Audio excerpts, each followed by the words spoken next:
In the 1950s, a biochemist named Ansel Keys published a study that compared heart disease and fat consumption in a half dozen countries. The more fat, the more heart disease. The trend line was unmistakable. Just one little problem. Keys left out countries where people eat a lot of fat but have very little heart disease, like Holland and Norway. He also left out countries where people don't eat much fat but do have a lot of heart disease, like Chile. In fact, Keys had reliable data from 22 countries, and the results were all over the place. But you can't make a big splash in the scientific community with a trend line that looks like this. So Keys did what any dedicated researcher would do. He threw out the data that didn't fit and published his results. His punishment for this bit of scientific chicanery was to get his picture on the cover of Time magazine.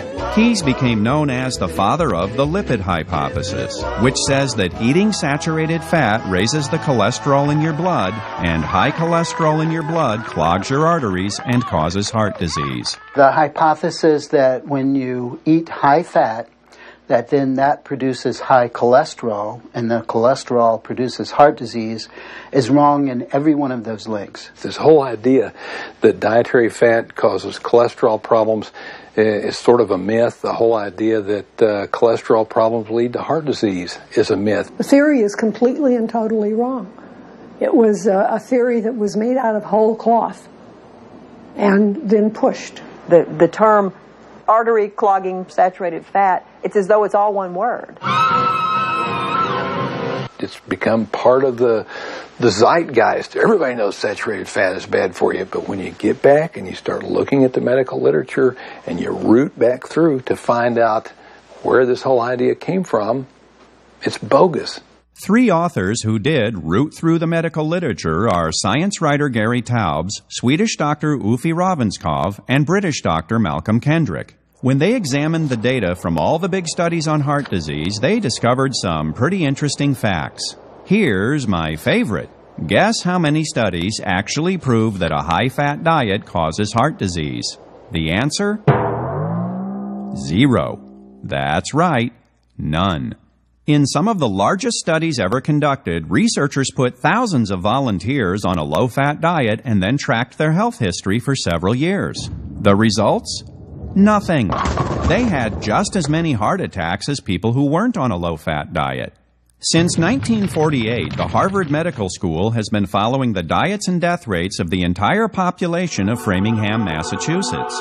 One of the researchers involved in the Framingham study called the lipid hypothesis the greatest scientific scam of this century, perhaps of any century. And after more than 40 years, even the director of the study made a rather startling admission about what the study data actually shows. The more saturated fat one ate, the more cholesterol one ate, the lower the person's serum cholesterol. In other words, a high-fat diet does not automatically raise your cholesterol. Well, what about the second half of the lipid hypothesis?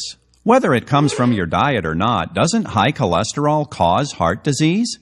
After all, that's what the experts have been telling us for 50 years. Lots of people have bad heart attacks and have low cholesterol. There's not really a huge correlation there. You've got people who have heart attacks and who develop plaque who have high cholesterol, people who have low cholesterol.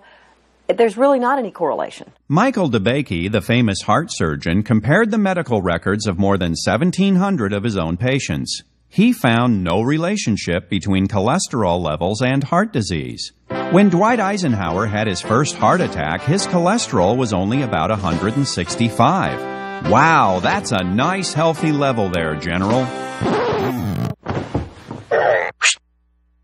So if high cholesterol doesn't actually cause heart disease, what does? The newest theories in heart disease development don't have anything to do with cholesterol. They have to do with inflammation. Cholesterol does not cause heart disease. Cholesterol is the thing that heart disease acts upon. The heart disease is the inflammation and the oxidation, the plaquing out of cholesterol once it becomes oxidized. So many people have been found that have low, normal or low cholesterol, and they still have bad heart disease. But most of those people, when they're checked carefully, will have signs of inflammation. To understand how inflammation can cause heart disease, let's look at what cholesterol actually does. Cholesterol is one of the most important substances in your body. Without it, you'd be dead. Your brain and your nervous system are full of cholesterol. The walls of your cells depend on cholesterol. Nearly all of your hormones are made from cholesterol. This stuff is so important, almost every cell in your body can make its own cholesterol if it has to. The heart disease story we all know goes like this. If you have too much LDL or bad cholesterol, it builds up in your arteries and makes them narrow. But if you're lucky, HDL or good cholesterol gobbles it up and clears it away. It's a nice, simple story. And it's a load of baloney. For one thing, LDL and HDL are not cholesterol. They're proteins that carry cholesterol through your blood. LDL carries cholesterol from your liver to your tissues, and HDL carries old cholesterol back to your liver where it's recycled. If you want more HDL, the last thing you need is a low-fat diet. What makes HDL go up? Fat in the diet. That's what raises HDL. So you increase the fat in your diet, and your HDL, deemed by even the most fervent anti-cholesterol person as the good cholesterol, HDL goes up. That's right. In spite of what the experts told us, 27 different studies have shown that eating saturated fat raises your HDL. And despite its bad reputation, not all LDL is actually bad. LDL comes in different size packages. They're little small, dense, BB-like packages, and there are big, round, fluffy, cotton ball-like packages. And the small, dense ones, it turns out, what's called the type B LDL, are the most harmful ones. And the big, fluffy ones aren't particularly harmful at all. Heart disease doesn't begin when your cholesterol goes up. It begins when your arteries become damaged or inflamed. LDL then does exactly what it's supposed to do. It brings in cholesterol to help the healing process. But if small LDL becomes damaged by oxidation, it can penetrate the wall of the artery. If the inflammation and oxidation continue, a plaque begins to form. Now you've got heart disease. So does a high-fat diet produce too much small LDL? Nope. Small LDL is the result of eating too many carbohydrates. That's been shown in the medical literature probably a dozen times at least in papers that reducing carbohydrate in the diet shifts from a small dense pattern to a big fluffy pattern. Having an LDL that's 120 or 130 or 100 or 145 doesn't matter as much as the kind of LDL that it is. If the numbers alone don't mean very much, then why does high cholesterol get all the blame? Research consistently shows that smoking, elevated blood sugar, and emotional stress can cause inflammation, damage your arteries, and lead to heart disease. They also happen to raise your cholesterol. So by blaming cholesterol for causing heart disease, the experts relied on logic that makes about as much sense as this. In high crime areas, there are more calls to the police. Therefore, we can assume that calling the police produces an increase in crime. To get rid of crime, the answer is simple. Stop calling the police. But in spite of all the evidence that cholesterol is just an innocent bystander, the experts keep trying to bring it up on charges. In 1988, the Surgeon General's office set out to prove the lipid hypothesis by reviewing the data from all the major studies. But after 11 years and more than $100 million, the results were not supporting the theory. So they did what any dedicated government researchers would do. They shut down the entire project, saying it was becoming too complicated. And as Kendrick, Taubes, and Ravenscoff discovered, that's been a disturbingly common pattern. Researchers routinely ignore evidence that the lipid hypothesis is wrong and sometimes even manipulate their data for the sole purpose of supporting it. What could possibly cause such rampant dishonesty?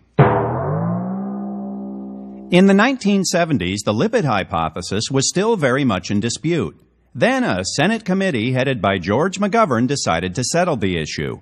McGovern at the time was following the Pritikin diet and believed everyone should be cutting back on fat and cholesterol. The committee's original report urged Americans to reduce their risk of heart attacks by reducing their intake of cholesterol down to the equivalent of about 1 egg a day. But doctors took issue with that at the hearing, saying that 8 studies involving 5,000 patients failed to show hard medical evidence that diet has anything to do with heart attacks.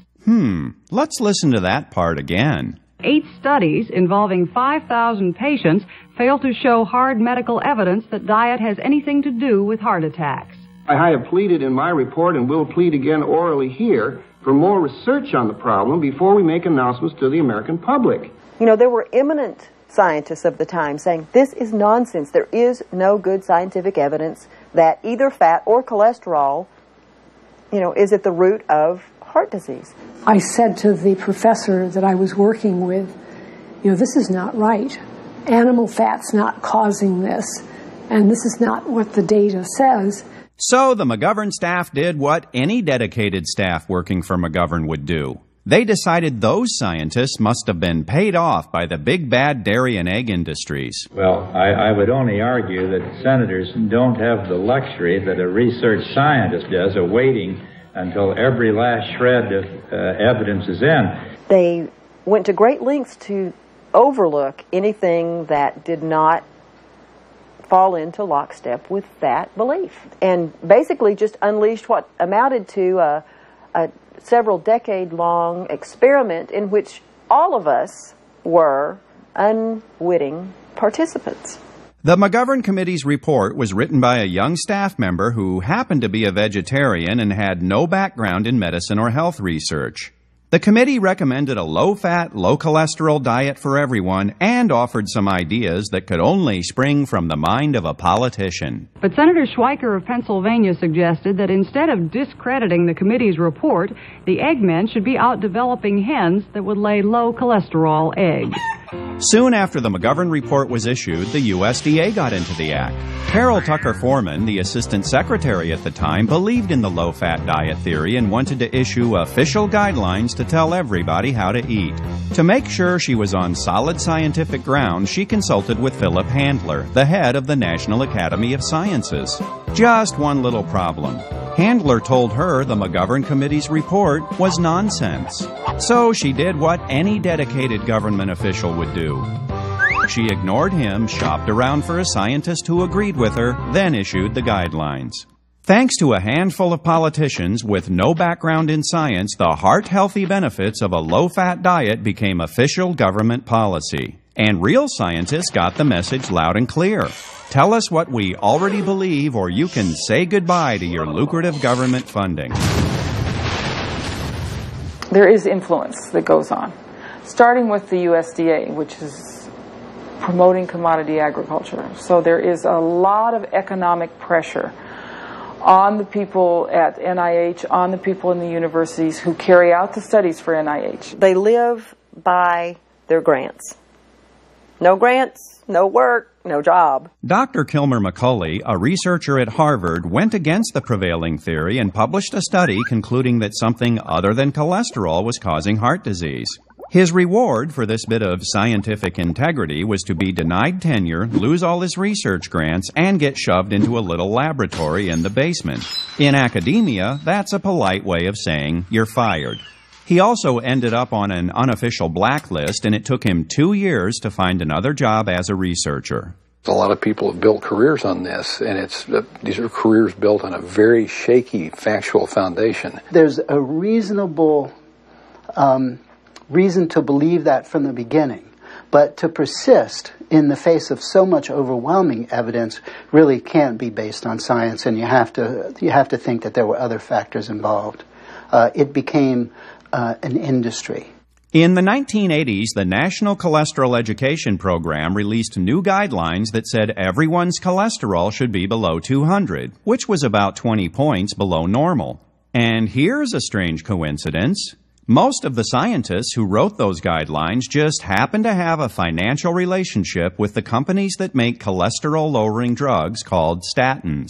Many of the studies that claimed a low-fat diet is good for your heart were funded by the American Heart Association, which earns millions of dollars licensing its Heart Check logo to healthy low-fat foods like Cocoa Puffs. If the lipid hypothesis ever goes away, that logo just became worthless. Give this another decade, and that hypothesis will be on the junk pile of history because it's not true. Okay, so maybe the lipid hypothesis isn't true. So what? What could possibly be wrong with cutting back on saturated fat and getting your cholesterol as low as possible? We now have this terrible phobia of fat, of animal fat, which the body needs to be normal, to be healthy. Your immune system is fat dependent. I mean, your brain is fat dependent. Your skin, your hair, your nails, all these things are fat dependent. Your sex hormones are fat dependent, are cholesterol dependent. They're made sort of on a cholesterol molecule. If you are elderly, over the age of 60, and if you're a woman of any age, the cholesterol is a complete non-issue. In fact, the higher your cholesterol, the longer you live. And this shows up in study after study. And yet, in spite of those studies, drugs that lower cholesterol are being marketed to women. But take a good look at that little disclaimer. If it doesn't prevent heart disease, why on earth would you take such a powerful drug? There is absolutely no benefit for women of any age in taking statins. I mean, statins are a waste of money for women. There's some real problems with taking statins. Memory loss, muscle problems, and osteoporosis in women. I mean, there are a lot of reasons that you wouldn't want to take statin drugs. And low cholesterol is a predictor for depression, suicide, violent behavior, strokes, and cancer. It's much better to have high cholesterol than lower cholesterol. The brain is basically made of fat. They say you're a fathead, they were not kidding. And when you go on a diet that eliminates most fat, takes you down to say 10% of fat, you have basically robbed the body of the raw materials that are necessary for it to be happy. There's probably no coincidence that back a couple of decades ago when the low-fat diet was the real rage, if you went to bookstores, what you saw is all these books on low-fat diet, and you saw all these books on depression because everybody was depressed.